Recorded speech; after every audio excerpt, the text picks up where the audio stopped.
invitamos a conectarte con la familia Avancé cada martes y jueves en nuestras transmisiones en vivo, para edificarnos y crecer a la estatura de Jesús. Cada martes y jueves a las 6 de la tarde en nuestra página de Facebook y nuestro canal de YouTube. Búscanos como Familia Avancé. Gracias, Familia Avancé, por dar generosamente para extender el mensaje de esperanza a más personas. Si quieres dar tu ofrenda, diezmo o donación, puedes hacerlo en nuestro sitio web, vancecr.org/donaciones o al simple móvil 8936-0105. Recuerda nuestra línea de oración y apoyo. Envíanos tu petición por la cual quieres que oremos. Escríbenos si estás pasando alguna situación difícil en este momento. Estamos para apoyarnos y ayudar en lo que Dios nos permita hacer. No dudes en escribirnos al WhatsApp.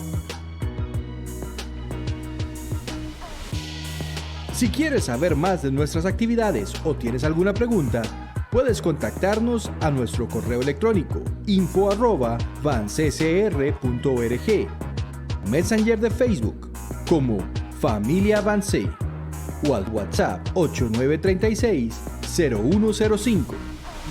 Bienvenidos a nuestra transmisión. Ya estamos por comenzar.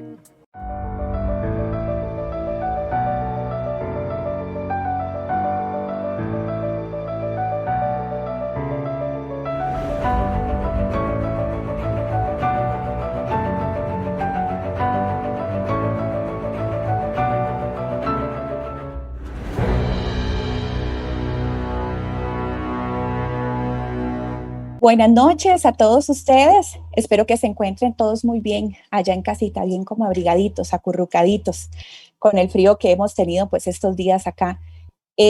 Muy honrados, creo toda la familia Avancé, muy agradecida. Nos hemos sentido muy bendecidos con el Señor por esta gran oportunidad que nos brinda de poder nosotros estudiar o profundizar, ¿verdad? A través de este estudio en la vida y las enseñanzas de Jesús de Nazaret. Yo inicio saludándolos, de verdad, diciéndoles que los extrañamos muchísimo, aunque hemos estado estos fines de semana de manera presencial, pues igual les extrañamos muchísimo esos abrazos y poder verlos como más de cerquita. Quiero hacer unos breves anuncios, contarles que este fin de semana vamos a tener únicamente transmisiones virtuales, no vamos a estar de manera presencial y los horarios pues en los que vamos a estar transmitiendo es el sábado a las 6 de la tarde y el domingo a las 10:30. Las clases virtuales de Vance Kids van a ser una hora antes de que inicie el servicio, es decir, el sábado a las 5 de la tarde y el domingo a las 9:30 de la mañana.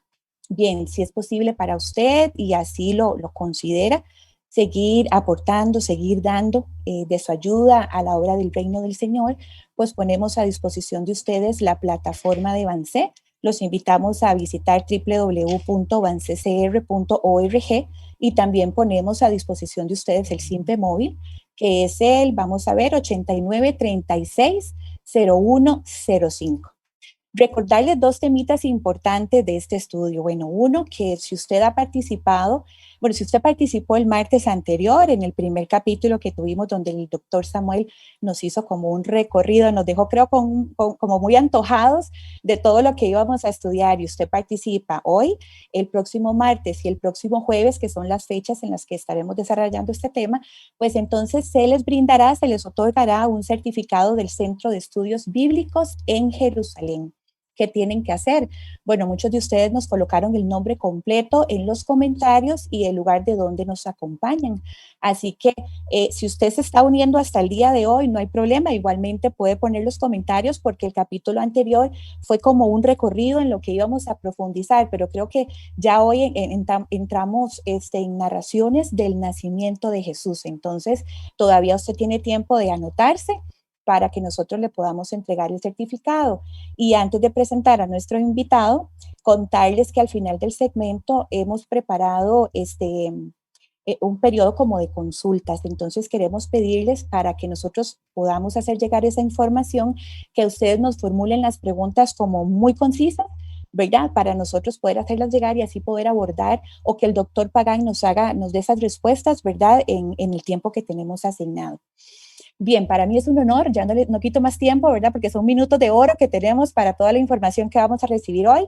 Así que voy a presentar con mucho orgullo, como muy honrada, ¿verdad?, a nuestro invitado. El doctor Samuel Pagán ha sido el académico puertorriqueño con más protagonismo en el complicado y desafiante ministerio de las traducciones de la Biblia. Uno de los eruditos latinoamericanos de más reconocimiento y aprecio mundial, tanto en la academia como en la iglesia. Su trabajo académico ha sido extenso, le ha permitido editar varias Biblias y durante su trayecto académico, el doctor Pagán ha escrito sobre 54 libros y más de 100 artículos en temas exegéticos, teológicos y pastorales. Mencionar algunas de sus obras principales, mayormente comentadas, que ha sido Jesús de Nazaret, El Rey David, Introducción a la Biblia Hebrea y Comentarios a los Salmos. Ven qué increíble la oportunidad que tenemos esta noche y además cierro contándoles que ha sido director de traducciones para las Américas, como parte también de la Sociedad Bíblica, ha sido parte de comités de traducción de la Biblia de Nueva Versión Internacional, tanto en traducción en español como en portugués. Así es, doctor Pagán, yo le cedo a esta audiencia virtual sedienta de escucharlo esta noche. Bienvenido de parte de nosotros, un honor de verdad tenerlo aquí como nuestro invitado especial. Adelante. Saludos, saludos, saludos cordiales. Aquí estoy nuevamente con ustedes, saludando a los pastores, José, Anita, saludando también a Vilma, todos los que están colaborando en este proyecto. Realmente me contenta sobremanera.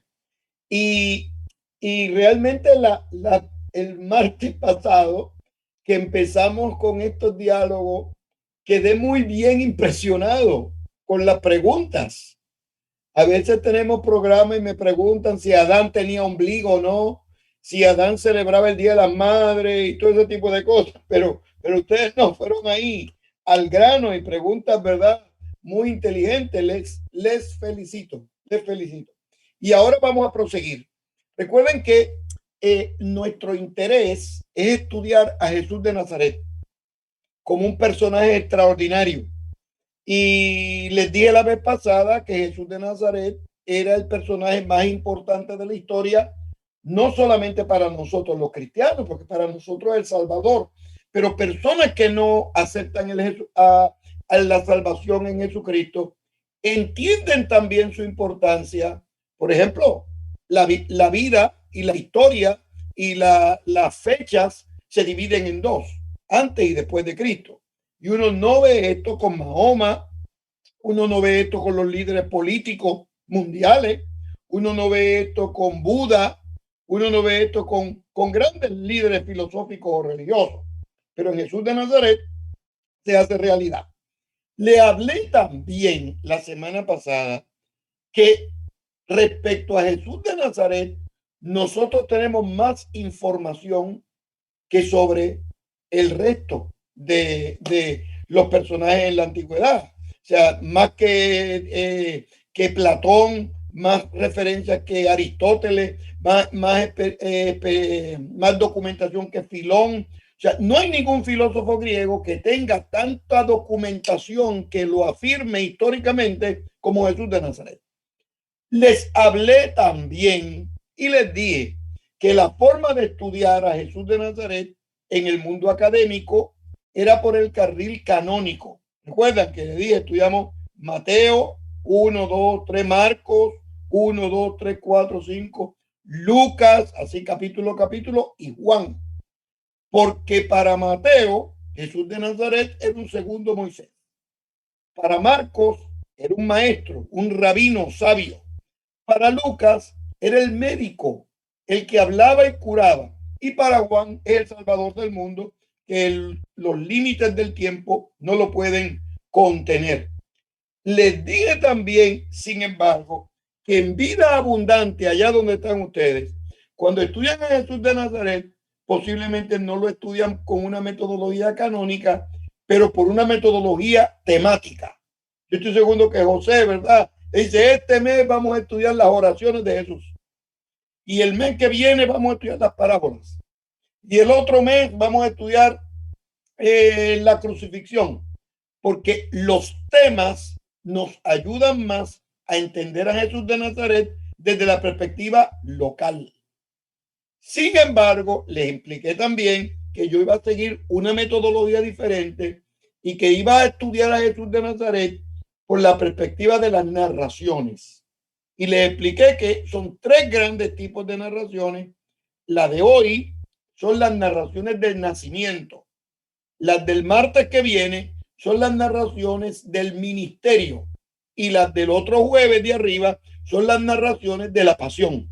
De forma tal que yo quiero que cuando el jueves que viene culminemos este programa, ustedes tengan un panorama amplio de quién fue Jesús de Nazaret. Porque el Nuevo Testamento dice que a él sea toda la gloria, el imperio y la potencia por los siglos de los siglos. Amén. Que ustedes puedan entender por qué el texto bíblico dice, cuando el apóstol habla a la iglesia y le dice, ni lo alto, recuerdan, ni lo bajo, ni lo presente, ni lo porvenir, y añade, ni cosa creada arriba en el cielo o abajo en la tierra nos podrá separar del amor de Dios que es en Cristo Jesús, Señor nuestro. Nosotros vamos a seguir estudiando a Jesús de Nazaret y el día de hoy son las narraciones del nacimiento. Yo quisiera que tuviéramos una idea del contexto de Jesús de Nazaret. Y como maestro, vamos a cambiar un poquitito la metodología ahora. Y en vez de escuchar a Samuel Pagán, porque quiero hablarle de Herodes y todo lo que representa, vamos a irnos a Hollywood y vamos a ver una película sobre el mundo palestino en la época de Jesús. Y yo le voy a pedir a Vilma y a los colegas allá que pongan la película y después de la película, que dura 10 minutos, 9 minutos, un poquitito más, y luego que ponen la película, entonces yo sigo mi presentación. ¿Qué ustedes creen?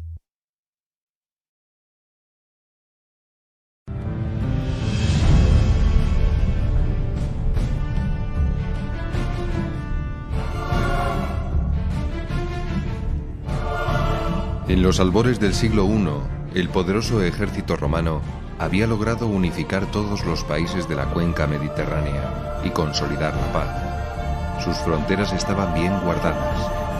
Llevaba en esta situación desde el año 64 a.C., cuando Pompeyo había logrado controlar la región y entrar victorioso en Jerusalén.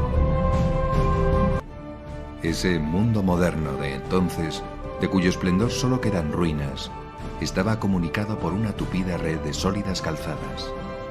Las mismas que hollaban los legionarios iban a facilitar la propagación de una nueva doctrina, la que anunciaba que el Dios único se había hecho hombre en un remoto rincón de aquel vasto imperio.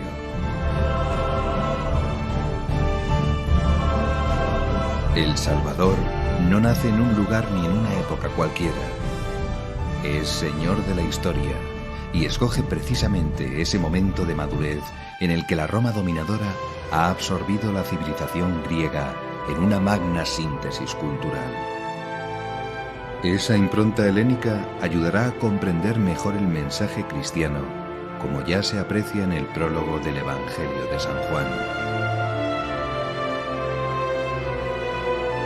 ¿Y qué punto de ese gran imperio iba a ser el elegido por el Hijo de Dios para encarnarse? La esplendorosa Roma, capital del mundo, podía ser la opción digna del Rey de Reyes, o al menos alguna de las ciudades importantes de la época. Pero yerran aquí los cálculos humanos. Dios empieza desconcertando desde el principio. La encarnación de la segunda persona de la Trinidad tendrá lugar en una lejana y poco valorada provincia del imperio, Palestina.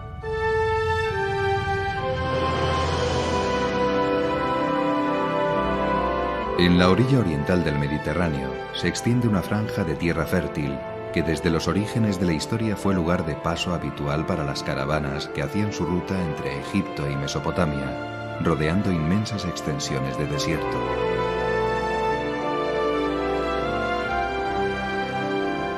Esta tierra, exuberante en algunas zonas, sobria y adusta en muchas otras, es un país muy especial. Es la tierra prometida por Dios mismo a Abraham. Sus descendientes forman el pueblo de Israel y se saben elegidos por el Señor, el único Dios verdadero, el que los sacó de la esclavitud de Egipto y dio su ley a Moisés. Una vez que Pompeyo dejó el país sometido a Roma con la obligación de pagar tributo, se retiró llevándose prisioneros a muchos judíos que constituyeron la base de la diáspora romana. En el año 37 a.C. comenzó el reinado de Herodes el Grande, al que el Senado romano había otorgado el nombramiento de rey de Judá, gracias al apoyo decisivo que le prestó Marco Antonio. Herodes fue un excelente promotor de construcciones. Construyó Cesarea Marítima y la dotó de un magnífico puerto y de todos los elementos que exigiría una gran ciudad helenística.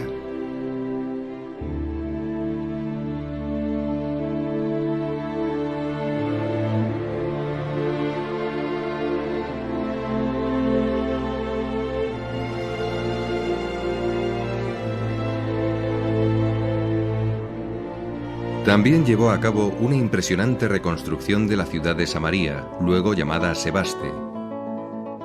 Levantó grandes fortalezas y restauró las que ya existían, donde edificó espléndidos palacios. Después construiría un teatro, un anfiteatro y un hipódromo. Pero su obra cumbre fue la reconstrucción del Templo de Jerusalén, famosa por su magnificencia. Por lo que se refiere a la organización política y religiosa, Herodes transformó radicalmente el Sanedrín y el sumo sacerdocio.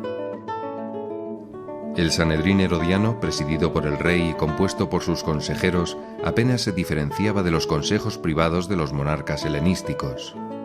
El cargo de sumo sacerdote era hasta entonces vitalicio, hereditario y ostentaba la representación de la nación. Para que le resultara más fácilmente manejable, le quitó el carácter vitalicio y hereditario y lo privó de todo influjo de la esfera política. Cuando murió Herodes el Grande, en su testamento establecía una división del reino entre 3 de sus hijos, Arquelao, Filipo y Herodes Antipas, sin heredar el título de reyes. Este es el preciso momento en que se enmarca la actividad histórica de Jesús, cuyos sucesos más importantes tuvieron lugar en 2 regiones distintas, Judea y Galilea, gobernadas con regímenes políticos independientes, encuadrados cada uno a su modo dentro del Imperio Romano. Durante la mayor parte de la vida del Señor, Judea y la ciudad de Jerusalén formaban parte de una provincia que también incluía la región de Samaria. Todo este era el territorio heredado por Arquelao, aunque por sus múltiples desmanes fue apartado de su gobierno por los romanos, que lo asumieron directamente. A la vez, la región de Galilea, donde Jesús pasó la mayor parte del tiempo, formaba parte de un territorio tutelado por los romanos, cuyo tetrarca fue Herodes Antipas, hasta el año 39, en que fue depuesto por el emperador Calígula. Ambas regiones estaban separadas por un régimen político distinto, hasta tal punto que para pasar de una a otra era necesario cruzar una frontera. En cambio, tenían algo en común. Los judíos de una y otra región se consideraban oprimidos, con su territorio ocupado y dominado militarmente por una potencia extranjera. Galilea es la más septentrional de las regiones naturales de Tierra Santa. Se extiende desde las laderas del monte Hermón hasta el valle de Yisreel, y desde el río Jordán y el mar de Galilea hasta el mar Mediterráneo. Tiene un relieve ondulado. Sus colinas están cubiertas de viñas y olivos, y en algunos valles se cultiva trigo o cebada.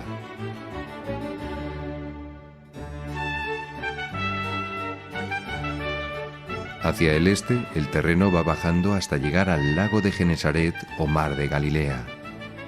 En los alrededores de este lago transcurrió la mayor parte de la vida pública de Jesús, especialmente en Cafarnaún, la ciudad donde se habían afincado Pedro y Andrés. No era una gran ciudad, pero sí una de las poblaciones judías más importantes de la región, ya que estaba en una zona fronteriza, junto al camino que unía Galilea con la tetrarquía gobernada por Filipo, por lo que había en ella servicio de aduanas y una guarnición militar.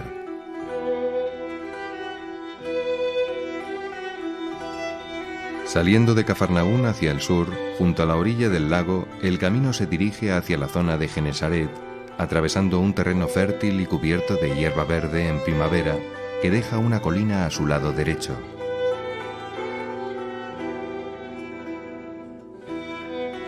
Allí sitúa la tradición el Sermón de la Montaña.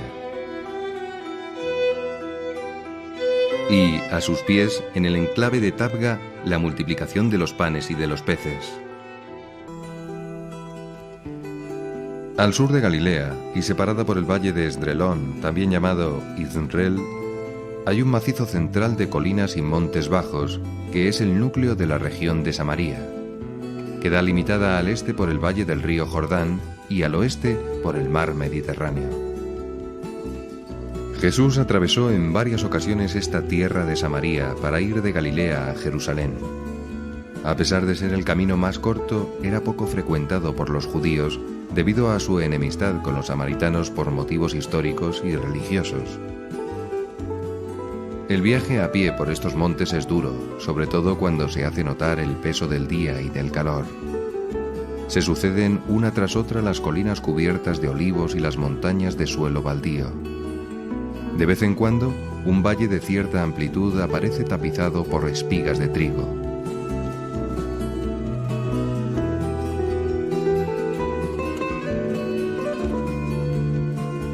El camino discurre a menudo a través de estrechas sendas, buscando los pasos más asequibles. Al sur de Samaria se encuentra la región de Judea.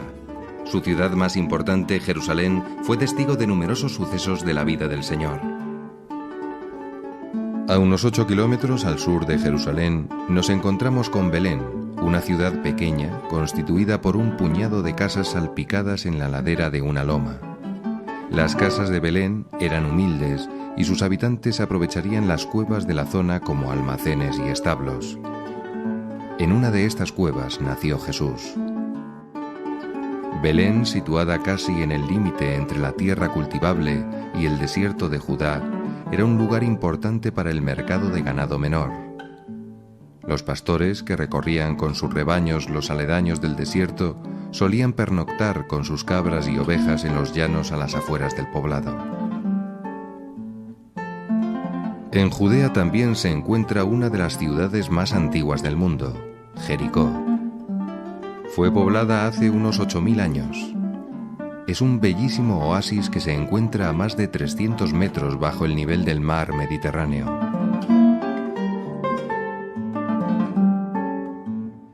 Allí la vegetación es exuberante. Abundan las palmeras cargadas de dátiles y muchos tipos de árboles frondosos, así como las rosas y toda clase de flores.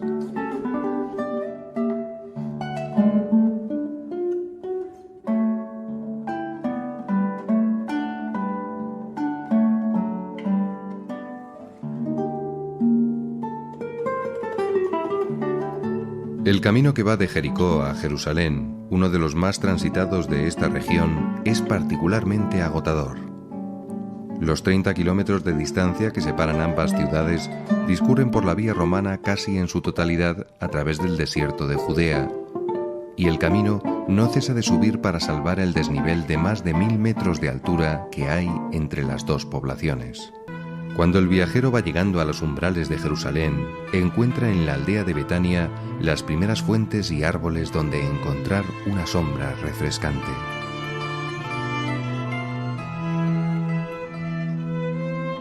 Allí vivían unos amigos de Jesús, Lázaro, con sus hermanas Marta y María. Como su casa estaba a poca distancia de la ciudad santa, algo más de media hora andando, Jesús acostumbraba a hospedarse con ellos cuando iba a Jerusalén. En esa casa de Betania pasó Jesús momentos entrañables de descanso en familia. Betania está separada de Jerusalén por el Monte de los Olivos.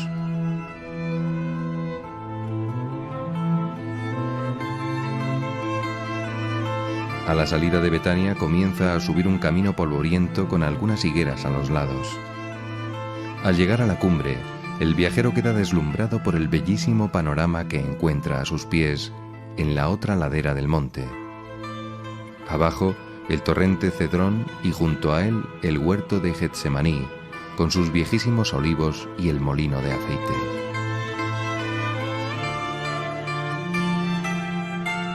Al otro lado, el monte en el que el templo brillaba con toda su grandeza, con su inmensa explanada y sus grandiosas construcciones.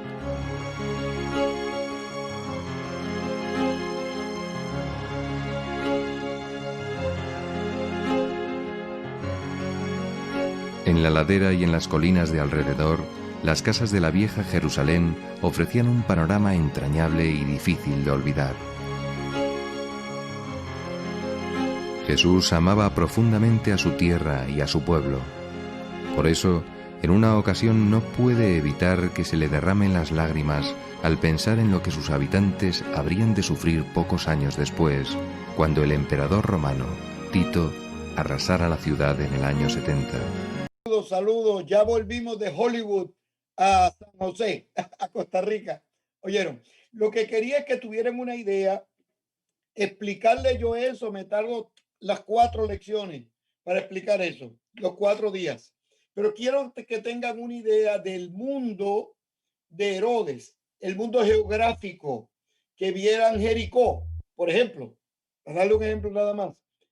Herodes, no van a creer esto, le regaló, bueno, ahora yo voy allá a la iglesia de ustedes, Vida Abundante, y le regalo al pastor una corbata, y le regalo a Anita una cartera, y voy y le regalo a Vilma, le regalo unos audífonos para el iPhone.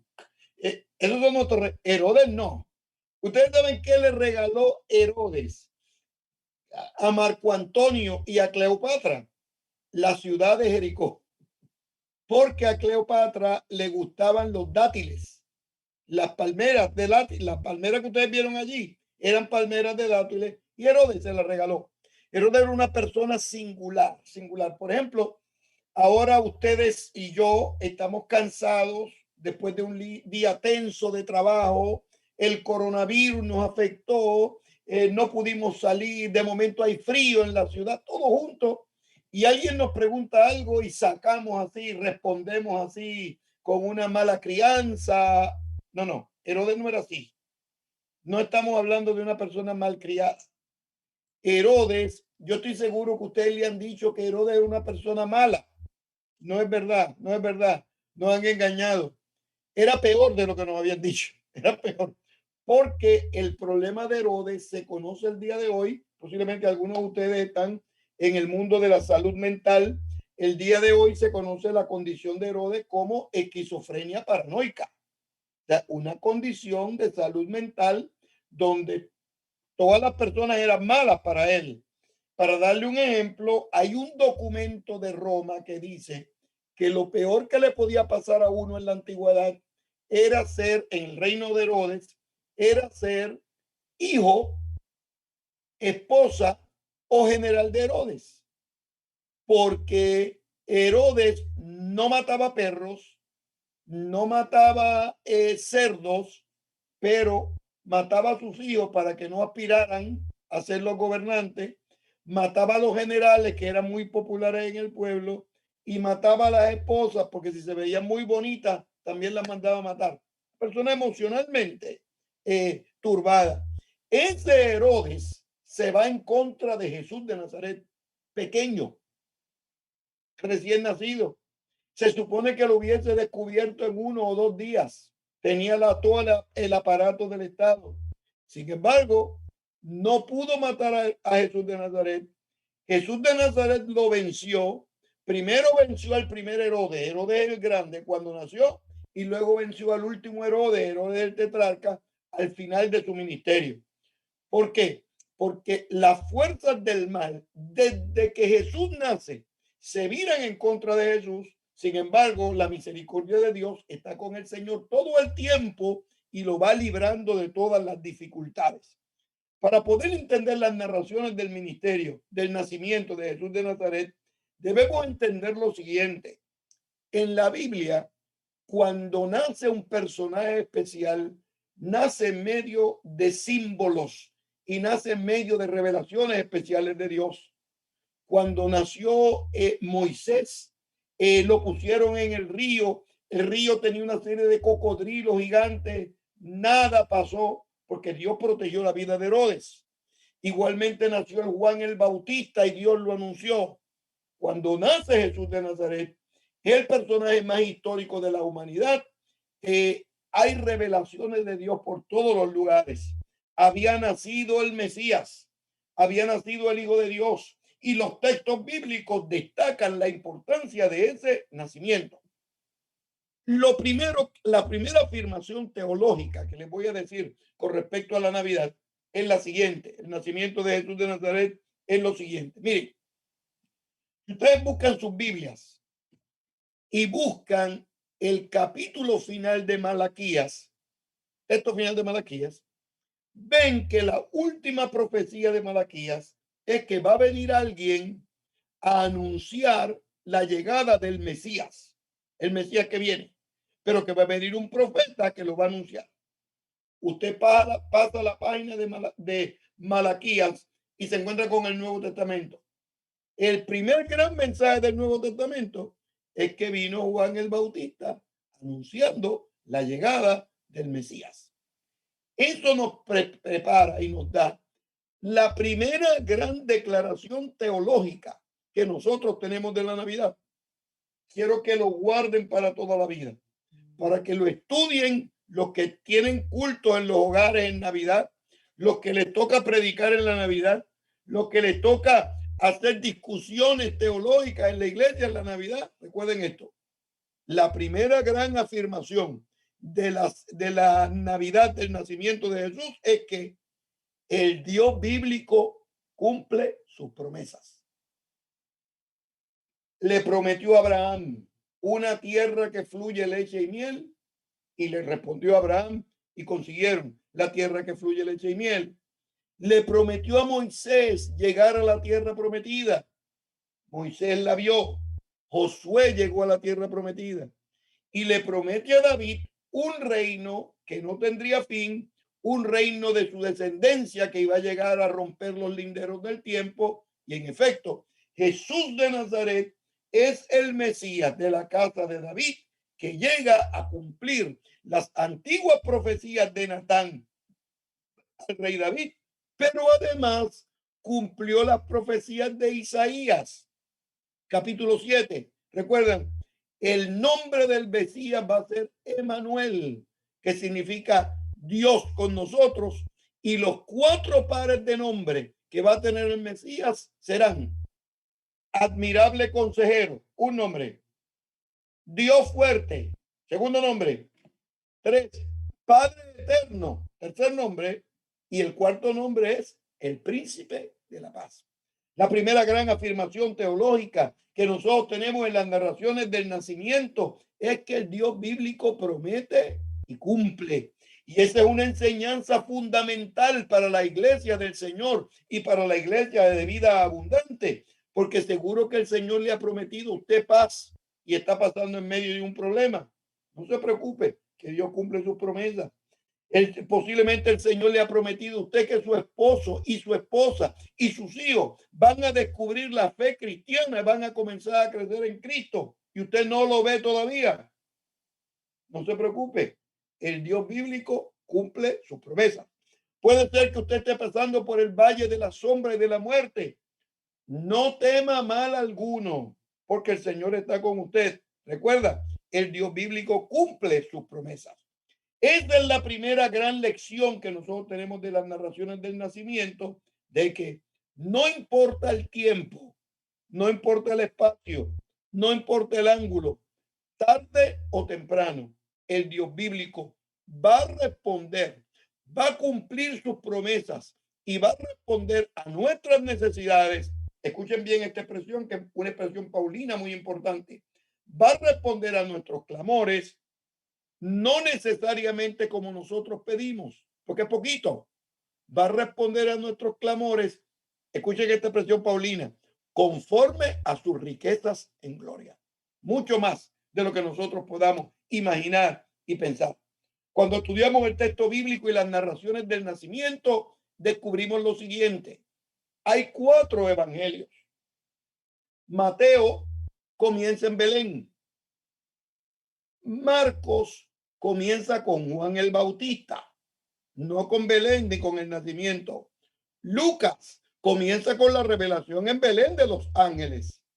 Y Juan no comienza en Belén ni comienza con Juan el Bautista. Juan comienza el día 1. En el principio, recuerdan, era el verbo y el verbo era Dios y el verbo era con Dios. Cuando estudiamos las narraciones del nacimiento, descubrimos que Marcos supera el nacimiento y dice, todo comenzó con la profecía de Juan el Bautista y empieza por la predicación de Jesús.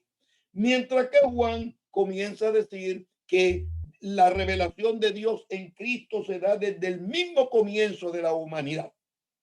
Los otros 2 evangelios, Mateo y Lucas, comienzan con Belén. Por ejemplo, Mateo tiene 6 relatos de la Navidad. 6 relatos.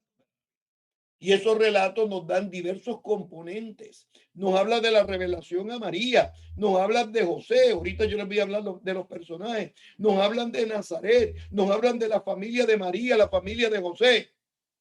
Lucas, sin embargo, Mateo tiene 6 narraciones, Lucas tiene 10. Expande un poquitito más la explicación del nacimiento. Hago un paréntesis aquí para decirle lo siguiente. Miren, si ustedes son una iglesia evangélica normal, que yo creo que sí, porque José es mi hermano de muchos años y yo lo veo más o menos normal. Bueno, si ustedes son una iglesia normal, esto quiere decir que todos los años ustedes oyen hablar del pesebre. Dígame sí o no. Del pesebre, de los ángeles, de los pastores, de la estrella de Belén. Todos estos símbolos son importantes que yo los quiero repasar para que vean componentes nuevos de las narraciones del nacimiento.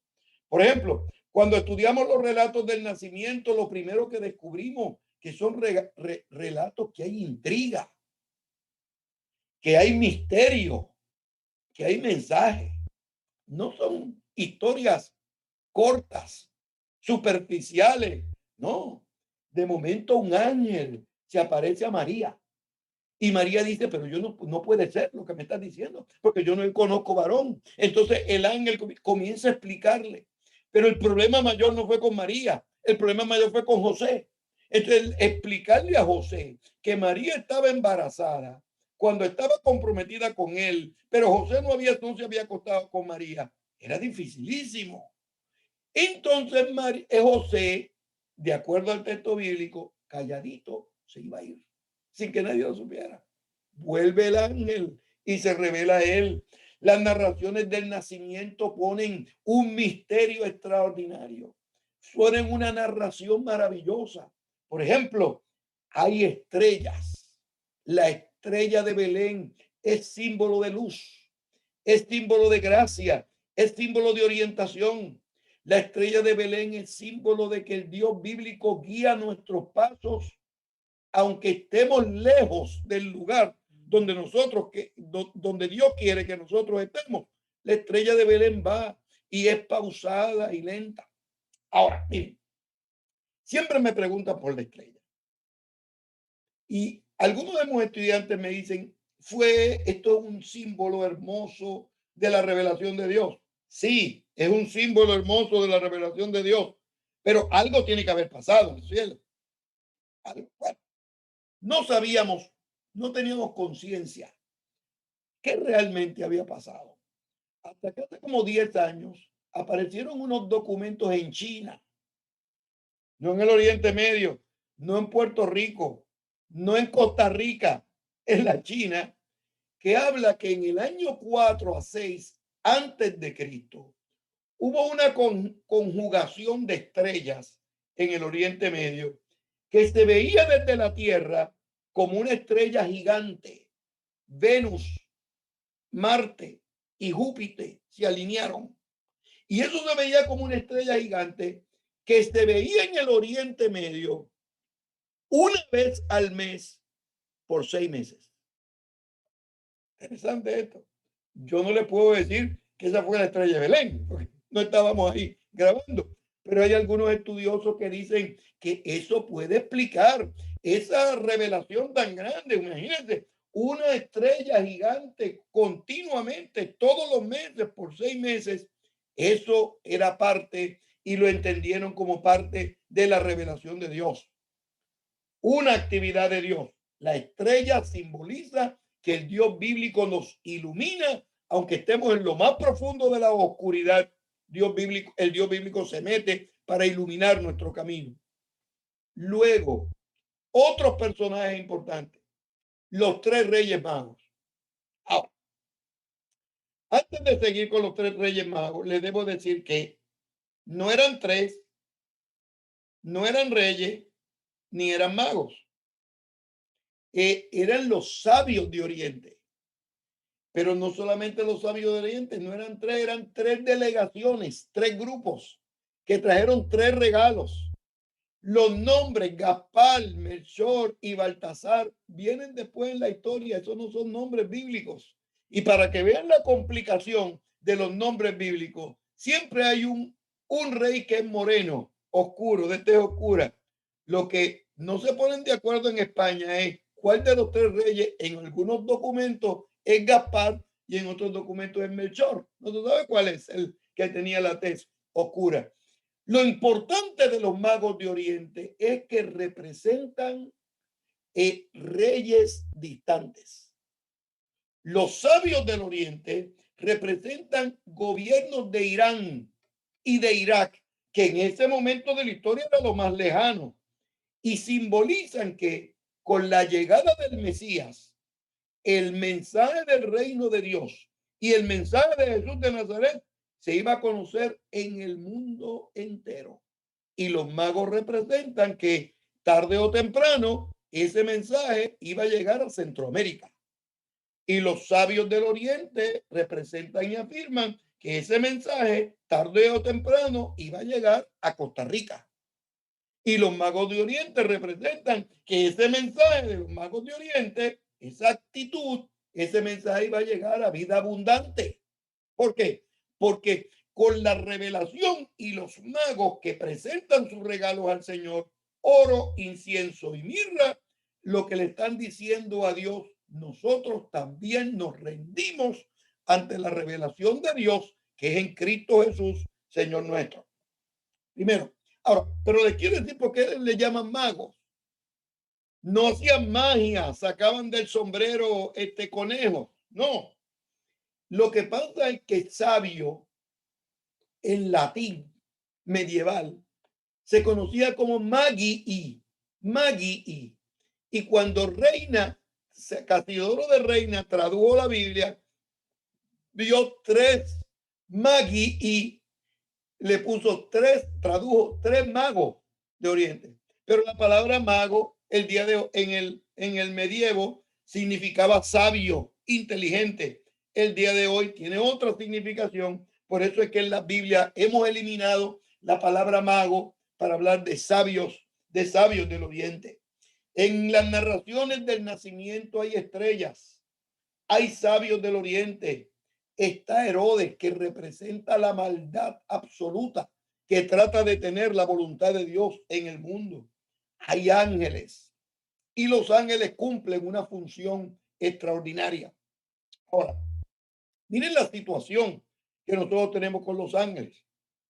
Porque para el mundo occidental, nosotros, ustedes, yo, en las Américas, los ángeles vuelan, tienen alas, están vestidos de blanco, tienen una aureola arriba y se mueven por todo el mundo de Dios. Y en efecto, hay ángeles así en la Biblia. Pero hay 2 tipos de ángeles. La palabra ángel lo que significa es enviado. Hay ángeles que vuelan y hay ángeles que tienen corbata, van al beauty parlor, se visten, toman el metro y toman el bus y van, porque el ángel es un enviado de Dios que trae un mensaje divino. Por ejemplo, un ángel llegó donde María. Un ángel llegó para José. Un ángel le habló a los pastores en Belén. Un coro de ángeles se manifestaron y le hablaron a los pastores. Ahora, miren esto bien. En Belén, hasta el día de hoy, recuerden que nosotros vivimos 6 meses allá y 6 meses acá. Hasta el día de hoy en Belén hay una costumbre muy antigua que cuando un bebé nace, los vecinos se reúnen y le cantan. Como una especie de bienvenida. Todavía el día de hoy, Dios de paso, todavía el día de hoy. En Guatemala, todavía el día de hoy, los vecinos se reúnen y le cantan a los niños que nacen. En México hay posadas. En Puerto Rico hay aguinaldo. Y en Costa Rica debe haber, ustedes tienen que tener algún nombre para llamar cuando se cantan en los hogares durante la Navidad.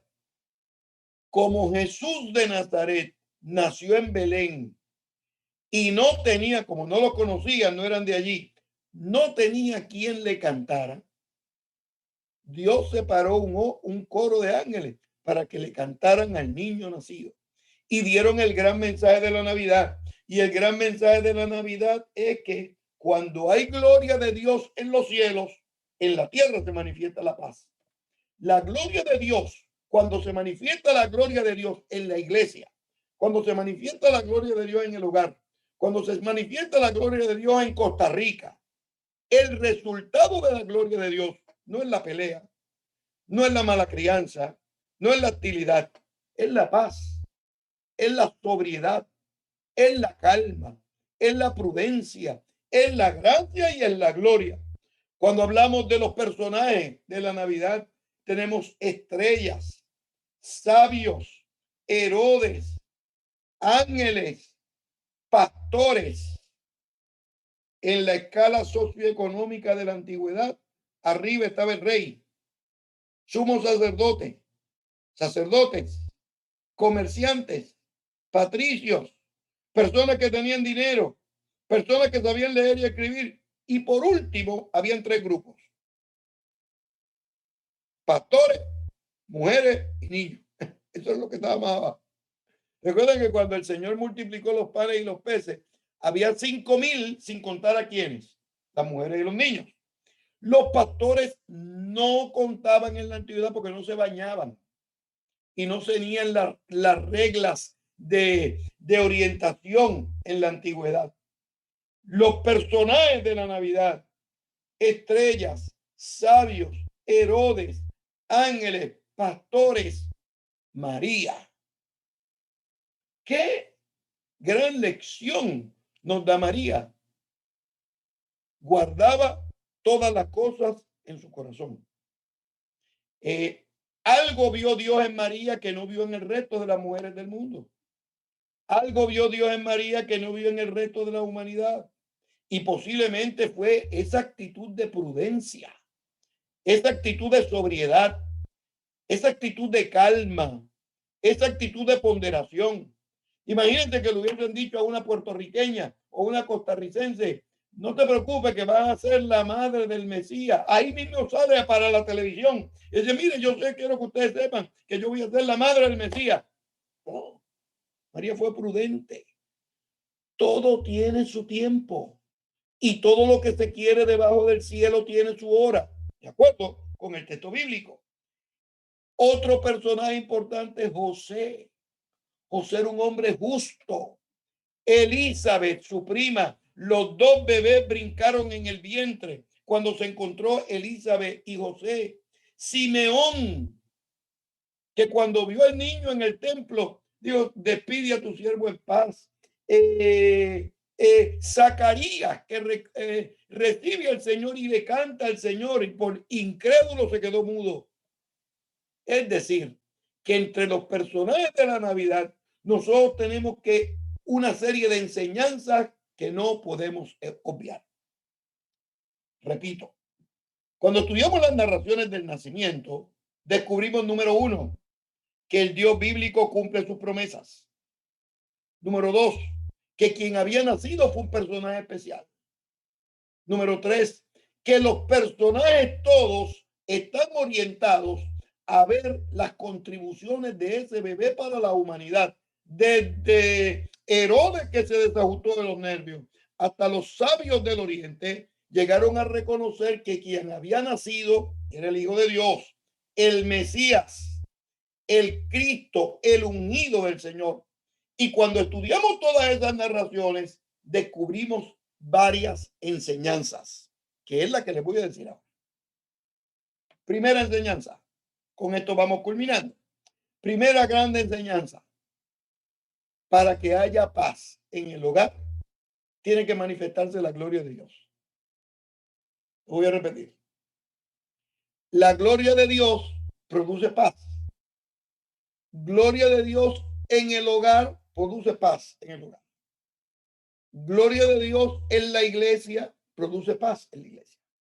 Gloria de Dios en el gobierno, en los negocios, en la comunidad, trae paz a la comunidad, a los negocios y a la comunidad. Número uno. Número dos, segunda gran lección de las narraciones del nacimiento es que la gente que triunfa en la vida es la gente que guarda todas las cosas en su corazón. Es la gente sobria. Es la gente prudente. Es la gente que habla con sabiduría. Es la gente que no ofende a nadie. Es mucho mejor no tener que pedir perdón que tener que pedir perdón por alguna imprudencia. Segunda gran lección. Tercera, escuchen esto. Cuando la gente no hace la voluntad de Dios, Dios busca ángeles para que se cumplan sus propósitos. Voy a repetir. Cuando Dios lo llama a usted a hacer alguna encomienda divina, hágala. Porque si usted no lo hace, con todo y eso, Dios va a cumplir su voluntad, pero va a enviar un ángel, alguna otra persona que lo haga, y usted se va a quedar fuera del plan de Dios y no va a poder disfrutar lo que Dios tenía para con usted. De Dios en los cielos, hay paz en la tierra. Número dos, la gente que triunfa es prudente, sobria y sabia.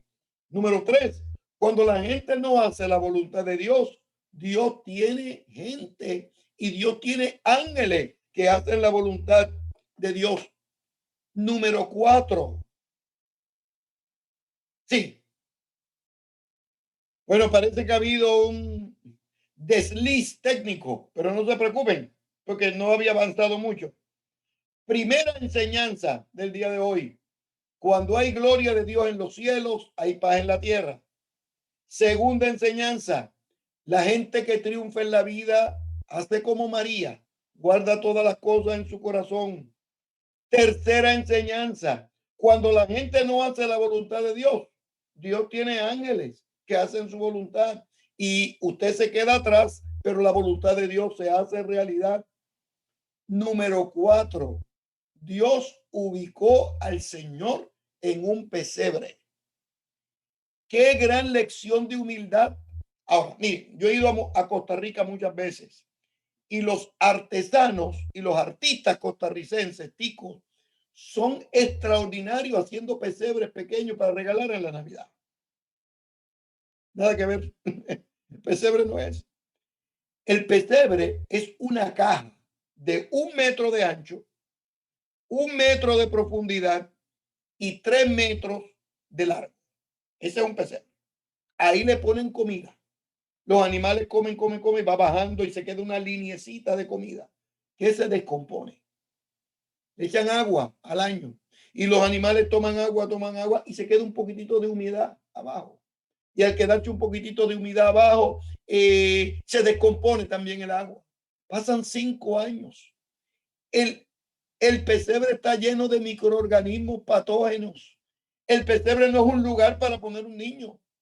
Pero la gran lección del pesebre es que el Rey de Reyes y el Señor de Señores nació en un lugar y lo pusieron en un lugar sencillo y humilde. Desde el día 1 nos estaba enseñando el valor de la humildad, el valor de la sencillez. Y cuando era un adulto, le habló a la multitud en Costa Rica y en Puerto Rico y nos dice: aprended de mí. ¿Recuerdan el texto bíblico? Aprended de mí, que soy manso y humilde de corazón, y entonces hallaréis descanso para vuestras almas. Herodes, número 6. 5. Herodes representa la amenaza que no desea que nosotros hagamos la voluntad de Dios. Herodes representa la fuerza que quiere detenernos en el camino para que nosotros no podamos crecer y desarrollarnos en la fe. Herodes representa los problemas y las adversidades que quieren desorientarnos en la vida. Pero la buena noticia de Dios es que, aunque los Herodes eran poderosos, con armas y equipo y militares, nunca pudieron vencer a un bebé, a un niño que representaba la vida y la vida en abundancia. Culmino de la siguiente manera. Miren, quien nació en Belén no fue Samuel Pacán. Quien nace en Belén es un personaje extraordinario. Es un personaje que dividió la historia en dos. Es un personaje que se metió en el mundo no para enseñarnos cómo es que se muere, porque para morirnos no tenemos que tomar el curso. Yo estoy seguro que José, Anita no tienen un curso allá, muerte 101. Si usted se quiere morir, tome este curso. No tenemos que, un día nos vamos a morir y no te digo, yo no tengo prisa, ¿verdad? Pero un día nos vamos a morir todos juntos.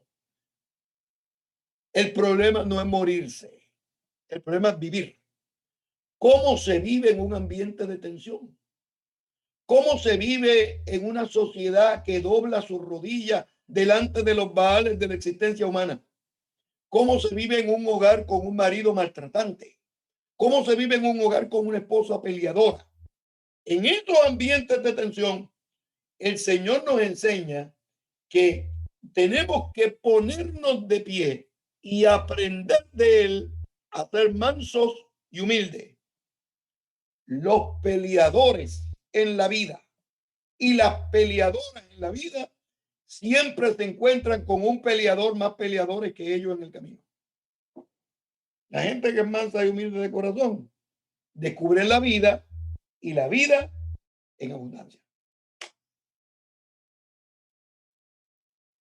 Dirna, ¿cómo estás? Hola, Estamos aquí. doctor. Sí, señor. Arrancamos con el periodo de consultas. Tengo varias. Muy bien. Pero mira, Vilma, permítame saludar a José Ignacio, Claro que está tomando el curso, que tiene más o menos mi edad, más o menos, 10 años.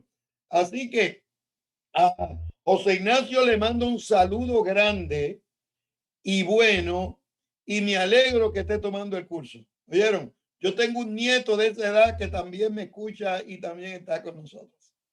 Por favor, vamos a las preguntas. Gracias, doctor. Bien, tengo la primera pregunta, la hace Patricia Rosales y nos dice, ¿es cierto que después del nacimiento de Jesús no se vuelve a hablar de Jesús hasta que Lucas lo menciona brevemente cuando Jesús tenía 12 años? ¿Y por qué no se mencionó antes o no se menciona antes? Bueno, mira, no tenemos mucha información. ¿Qué es la información que sabemos? Que se fueron a Egipto y vivieron en Egipto 6, 7, quizá 8 años. A veces pensamos que eran 3 años nada más, pero posiblemente fue un poco más. Pero no tenemos información porque fue un niño normal que creció en la comunidad con sus hermanos y yo con su hermano, que aprendió el oficio del papá de carpintería hasta que llegó la hora en que fue llamado por Dios para comenzar su ministerio. Mira, Jesús de Nazaret vivió como un niño normal y se desarrolló. Ahora, yo hice un programa de televisión hace algunos años donde hablaba sobre esto, porque hay un documento del siglo X, 10 siglos después de Jesús, que dice que Jesús de Nazaret, cuando era pequeño, se lo llevaron a la India a aprender magia. No hay ningún documento fidedigno que afirme eso. Jesús se fue a Egipto, regresaron a Nazaret y en Nazaret creció como un niño normal. Eso es lo que tenemos en la escritura. Y Lucas dice que crecía en gracia para con Dios y para con los hombres. que es una frase hebraica que lo que quiere decir que era un niño normal. Nos dice Luis Antonio Gómez, ¿cómo los sabios del Oriente conocían de la venida del Mesías, siendo ellos de un territorio y cultura ajena a Israel? Buena pregunta. ¿Quién fue esta pregunta? Muy buena. Muy buena pregunta. Me Luis lo voy a llevar a Antonio Jerusalén. Gómez. ¿Quién fue? Luis Antonio Gómez. Luis, te voy a llevar conmigo allá a Jerusalén. ¿Oíste? Mira, lo que sucede es que recuerdan que el pueblo de Israel estuvo en el exilio en Babilonia. Y allá en Babilonia, el imperio persa con Ciro, con Darío I, después con Ciro el Grande, conquistaron Babilonia. Entonces los judíos se metieron dentro de la sociedad persa en el actual Irán. Por ahí es que viene y escucharon la revelación, escucharon las enseñanzas, porque judíos se quedaron en Persia y se quedaron viviendo allí y deben haber compartido con el resto del mundo persa esas enseñanzas, especialmente las profecías del Mesías y las profecías de Isaías. Tengo una pregunta de Gustavo Ramírez que nos dice desde YouTube. En el Evangelio de San Mateo se habla que pasaron 14 generaciones desde Abraham hasta David. Desde David a la deportación de Babilonia son 14 generaciones y desde Babilonia a Cristo 14 generaciones. ¿Esas agrupaciones de 14 generaciones significan algo en especial? Sí, es 2 veces 7. El 7 es el número de la perfección. El 3 es algo completo. 3 grupos de 14 es la afirmación de que la genealogía de Jesús completa y perfecta. Muy buena pregunta también. Tengo una pregunta de... Oye, están que cortan hoy. Sí, tengo una pregunta de Marta Campos. Martita es líder además de nuestra escuela bíblica de Bancé. Martita, saludos. Ella nos pregunta, bueno, creo que son tres menciones que hacen. Voy a leerlas las tres, de pronto las unimos en la respuesta. Número 1 dice, de acuerdo a Lucas, Mateo y profecías, Jesús nació en Belén. ¿Por qué es conocido como Jesús de Nazaret? 2. Lucas dice que Jesús nació en Belén porque su familia fue por el censo. En Mateo me da la impresión que Jesús y María vivían en Belén. Por favor, una explicación. Y la número 3 dice, desde su nacimiento, ¿cuánto tiempo Jesús vivió en Belén? Buena pregunta también. Mire, lo que sucede es que la familia de José vivía en Belén. Pero hubo un movimiento en el año 50, 60 antes de Cristo para judaizar el norte en la Galilea. Y muchas familias judías se fueron al norte. Eso ha pasado varias veces en la historia. Se fueron al norte y empezaron a colonizar la parte del norte. Y uno de los lugares que colonizaron fue Nazaret. Pero Nazaret no tiene el mejor prestigio que nosotros vemos en la escritura. Inclusive Juan dice que de Nazaret no sale nada bueno. Pero parece que José se mudaron a Nazaret y ahí trabajaban y ahí servían, vivían allí. Pero cuando el momento del alumbramiento hubo un empadronamiento, un censo, y tuvo que ir a Belén, porque donde venía su familia, porque cada persona tenía que ir al lugar donde estaban sus familiares. Y por eso fue que fue a Belén. Pero estuvo ahí quizá, algunos estudiosos piensan como 2 años en Belén. Y cuando la situación se puso difícil con Herodes, entonces fue que se fueron a Egipto. Cuando salen de Egipto, ya no regresan a Belén, regresan a Nazaret. Y como José vivía mucho tiempo en Nazaret y era un carpintero de Nazaret, ese apellido carpintero de Nazaret es el que se quedó. Por eso es que le llamaron Jesús, primero el carpintero de Nazaret, pero con el paso del tiempo empezaron a llamarle el rabino de Nazaret, pero con más paso del tiempo se conoció como Jesús de Nazaret. Tengo una consulta de Maricruz Leiva que nos dice, en las lecturas que nos dejó de tarea, que eran primero y segundo capítulo de los libros de Mateo y Lucas, Viene claramente descrita la genealogía de Jesús y obvio sale como hijo de José, a pesar de que José no es biológicamente el padre, pues María quedó embarazada antes de casarse por obra del Espíritu Santo. Sin embargo, María sí fue madre biológica de Jesús, pero en la Biblia no sale su genealogía. ¿Sabemos algo de ella y su ascendencia? Si también descendía de David. No, no, posiblemente descendía también de David, pero no sabemos porque recuerda que las genealogías en la antigüedad venían por el carril masculino. José era el hijo del hijo de David, y uno nota en la genealogía de Lucas, dice, está hijo de Adán, hijo de David, de Abraham, hijo de David, hijo tal, hijo de José, que se presuponía era el padre de Jesús. O sea, que hay conciencia de ese detalle, pero como era por el carril masculino, por eso es que era el hijo de David. Se cumple la profecía de esa manera. Antes dice José Ignacio, gracias, profe Pagán, me encanta su clase. Bien, tengo una consulta de Jorge Martínez. Él dice, ¿en qué tiempo se cree que nació Jesús? Al parecer en un estudio que él escuchó se cree que él no nació en diciembre porque para esa época el clima era muy frío y los pastores no salían. Y en el relato bíblico habían pastores en los campos. ¿Me podría decir respecto a este tema? Pensamos que Jesús debe haber nacido por el asunto de la Pascua judía. Pensamos que debe haber nacido como en abril, del 8 como el 15, más o menos, pero del siglo IV antes de Cristo. Ahora, ¿de dónde viene el 25 de diciembre? El Imperio Romano celebraba el 25 de diciembre como el día del dios Sol. Y los cristianos dijeron, no, este no es el día del sol, este es el día del sol de la justicia. Y se apropiaron del 25 de diciembre y lo relacionaron con el nacimiento de Jesús de Nazaret. Y cada iglesia tiene su día. Por ejemplo, las iglesias católicas y evangélicas celebran el 25. Pero la iglesia ortodoxa enfatiza el 6 de enero.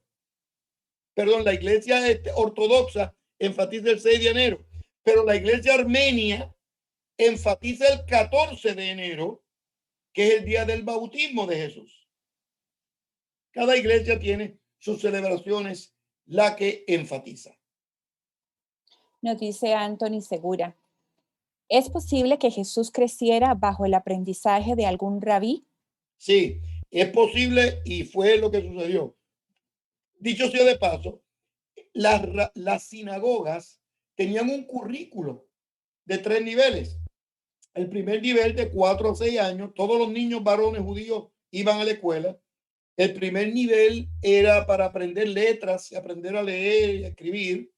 El segundo nivel de 6 a 8 años practicaban más la lectura, pero de 8 a 12 años comenzaban a discutir lo que conocemos el día de hoy como educación crítica, estudiar el fundamento de lo que existe todo, de la realidad de la vida. Entonces, Jesús de Nazaret, a veces la gente me dice, pero ¿cómo es posible que nunca estudió ni fue a la universidad? O que sí, que la sinagoga tenía un programa educativo y Jesús participó en esos programas de la sinagoga en Nazaret.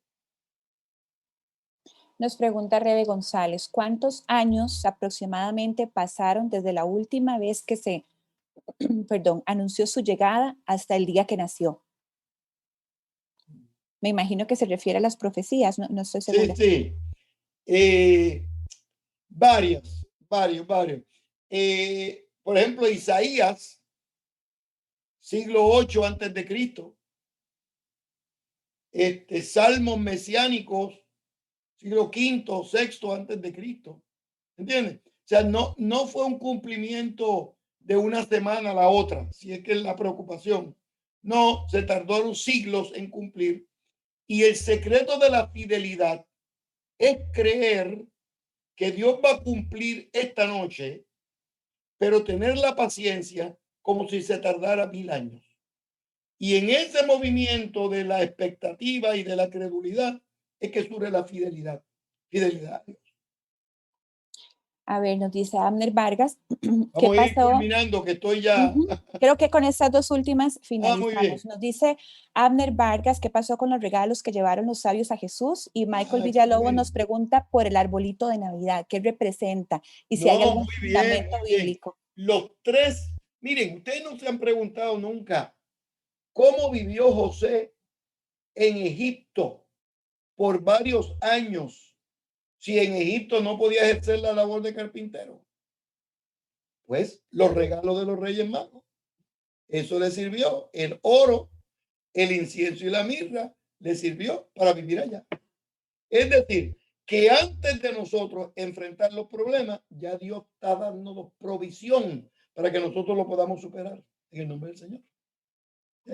Y el árbol de Navidad viene de Europa, no viene del Oriente Medio, viene de Alemania, porque cuando las iglesias comenzaron a celebrar y a firmar la Navidad, comenzaron a poner árboles, porque el árbol es símbolo de vida y de futuro.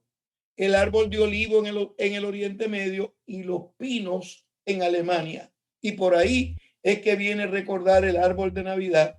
Hay personas que dicen que eso es un símbolo satánico, idolátrico. No, así. Recuerden que cada cosa tiene el símbolo, la percepción que usted le da. Hay personas que no ponen árboles, pues está bien, gloria a Dios. Hay personas que ponen árboles, también gloria a Dios. El asunto es que reconozcan que detrás del árbol hay un personaje. Y ese es Jesús de Nazaret.